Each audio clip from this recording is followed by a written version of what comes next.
ചിന്നക്കനാലിലെ പുതിയ അരിക്കൊമ്പനാകാൻ തുനിഞ്ഞ് ചക്കക്കൊമ്പൻ. റേഷൻ കടയ്ക്ക് പിന്നാലെ വീടിന് നേരെയും ആക്രമണം നടത്തിയത് ആശങ്ക വർദ്ധിപ്പിക്കുന്നു. അരിയും ഭക്ഷ്യവസ്തുക്കളും തേടി അരിക്കൊമ്പനെ പോലെ ചക്കക്കൊമ്പനും ആക്രമണം തുടങ്ങിയാൽ ജനജീവിതം ദുസ്സഹമാകും.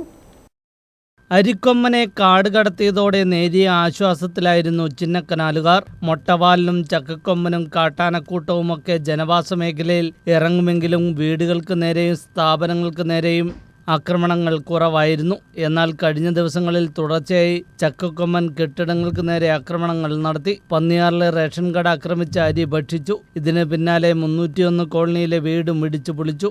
ഈ അരിക്കൊമ്പൻ പോയി പിടിച്ചോണ്ട് പോയി കുറച്ചാൽ ഞങ്ങൾക്ക് നല്ല സമാധാനമായിരുന്നു. കാരണം ആളുകൾ വന്നാലും വലിയ ശല്യമൊന്നുമില്ല, അവിടെ മാറി എന്ന് അങ്ങനെ പൊയ്ക്കോളുന്നു. പക്ഷെ ഇപ്പം ഈ ചക്കക്കൊമ്പൻ വന്ന് വീട് ഇടിക്കാൻ തുടങ്ങിയ ശേഷം ഇനിയിപ്പോൾ ആളുകളുള്ള വീടാണെങ്കിലും ഇല്ലാത്ത വീടുകളിലും ആന ഇടിക്കും. അപ്പോൾ ആൾക്കാർക്ക് ഇപ്പം എന്തായാലും ജീവഹാനിയോ എന്തെങ്കിലുമൊക്കെ നഷ്ടം എപ്പോഴും ഞാൻ കൊണ്ടായിക്കൊണ്ടേയിരിക്കും.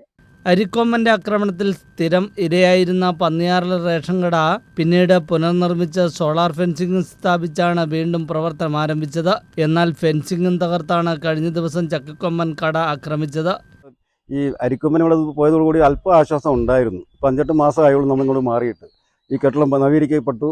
വനം വകുപ്പാണ് നമ്മൾ നല്ലൊരു ഫെൻസിങ് വെച്ച് തന്നു. അപ്പോൾ ഫെൻസിംഗ് എല്ലാം ഉള്ള ഷുവർട്ടിയിലാണ് നമ്മൾ അല്പം റിലാക്സ് ആയി നിന്നത്. അതിനിടയ്ക്കാണ് നമ്മളെല്ലാം ഞെട്ടിച്ചുകൊണ്ട് മിനിഞ്ഞാന്ന് രാവിലെ ചക്കക്കൊമ്പൻ എന്ന് പറഞ്ഞ ആന ഇവിടെ എത്തുകയും പുറത്തു നിന്ന ഒരു കൊടി മരം പിഴുതെടുത്ത് ഈ ഫെൻസിങ് തകർത്തുകൊണ്ടാണ് അകത്തോട്ട് കയറി ഇത്രയും ആക്രമണങ്ങൾ കാണിച്ചിട്ട് പോയേക്കുന്നത്. ഇന്നലെയും ഒരു വീടങ്ങാണ്ട് പൊളിച്ചു കളഞ്ഞായിട്ട് അറിയാൻ കഴിഞ്ഞു.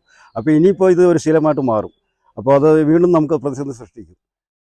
വനമേഖലയിൽ ആവശ്യത്തിന് ഭക്ഷ്യവസ്തുക്കൾ ഇല്ലാത്തതിനാലാണ് കാട്ടാനകൾ വീടുകളും കടകളും ആക്രമിക്കാൻ കാരണമെന്നാണ് നാട്ടുകാരുടെ ആക്ഷേപം. അരിക്കൊമ്പൻ പതിവായി ജനവാസ മേഖലയിൽ ഇറങ്ങി വീടുകൾക്കും കടകൾക്കും നാശം വരുത്തി അരിയും പലചരക്ക് സാധനങ്ങളും അകത്താക്കിയിരുന്നു. ചക്കക്കൊമ്പനും സമാന രീതിയിൽ ഇറങ്ങി തുടങ്ങിയാൽ വീടുകളിൽ കിടന്നുറങ്ങാൻ പോലുമാകാത്ത സാഹചര്യം മേഖലയിൽ വീണ്ടും ഉണ്ടാകും. ജോജി ജോൺ, ന്യൂസ് ബ്യൂറോ, രാജകുമാരി.